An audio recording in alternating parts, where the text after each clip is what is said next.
Hello everyone, welcome back to my channel. আমি প্রিয়া। আজ তোমাদের সামনে আবারও একটা নতুন ভিডিওর সাথে। আজকে যে ভিডিওটা তোমাদের সাথে শেয়ার করছি সেটা হলো ভাইফোঁটার দিনকার ভিডিও। জানি অনেকটাই দেরি হয়ে গেছে, বাট মাঝখানে আমাদের সাথে ঘটে যায় একটা দুর্ঘটনা, আর সেই কারণেই এতটা লেট। তো যাই হোক, ভাইফোঁটার একটা ভিডিও অলরেডি আমি পোস্ট করে দিয়েছি। সেখানে তোমরা দেখেছো যে আমার বোন এসেছিল ফোঁটা দিতে আমাদের বাড়িতে, আর বোনের থেকে ফোঁটা নেওয়ার পর আমরা দুজন মিলেই আমাদের বাহন নিয়ে বেরিয়ে পড়ি।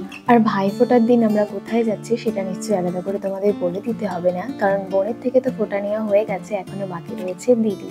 তাই আমরা যাচ্ছি এখন দিদি ভাইদের বাড়িতে। আমাদের বাড়ি থেকে দিদি ভাইদের বাড়ি কিন্তু অনেকটাই দূরে, প্রায় 40 থেকে 50 কিলোমিটারের দূরত্ব। আমরা বাড়ি থেকে বেরিয়েছি প্রায় 11টা, তাই ওখানে পৌঁছাতে আই থিঙ্ক 1টা তো বাজবেই। আর ততক্ষণ দিদি ভাই না খেয়ে থাকবে, আর সেই কারণে আমরা বেশ তাড়াতাড়ি যাওয়ার চেষ্টা করছিলাম। আর সেই কারণেই আমাদের গ্রামের এই মিঠো রাস্তাটা ধরা, যাতে কিছুটা দূরত্ব কম হয়।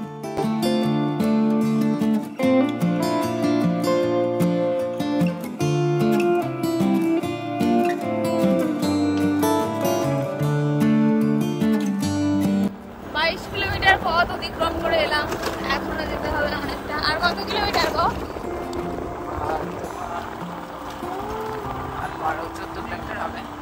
14 কিলোমিটার আমাদের যেতে হবে। আমার তো ঘুরতে যাচ্ছে, এবার আমি কিছুক্ষণ ঘুমিয়ে নিই, তারপর ওখানে গিয়ে তোমাদের সাথে কথা হবে।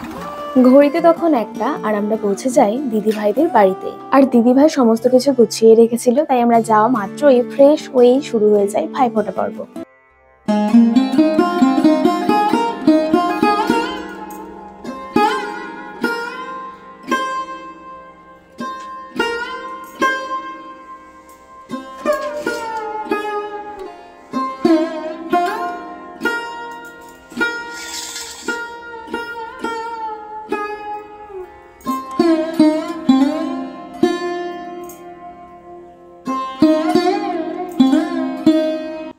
যেহেতু দিনটা ছিল ভাইফোঁটা, তাই দিদি ভাই তার ভাইয়ের জন্য অনেক কিছু রান্না করেছিল, আর সেই সমস্ত খাবার দিয়ে খুব যত্ন করে সাজিয়ে আমাদের দুজনকেই খেতে দিয়েছিল। তো তোমাদের একবার মেনুটা বলে দিই। রয়েছে উচ্ছে ভাজা, কুঁদরি ভাজা, শাক ভাজা, মোচার বড়া, মাছ ভাজা, আর ছিল মাশরুম, যেটা ওর ভীষণ প্রিয়।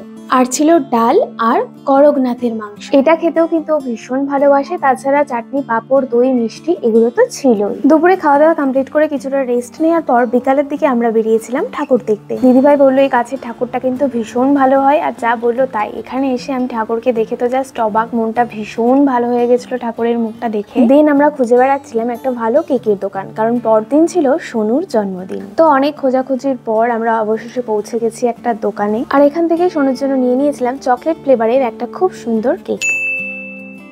সোনু সকাল সকাল স্নান করে পিসিমণির দেওয়া খুব সুন্দর একটা পাঞ্জাবি পরে রেডি হয়ে নিয়েছে, আর এবার আমরা সবাই মিলে ওকে আশীর্বাদ করব।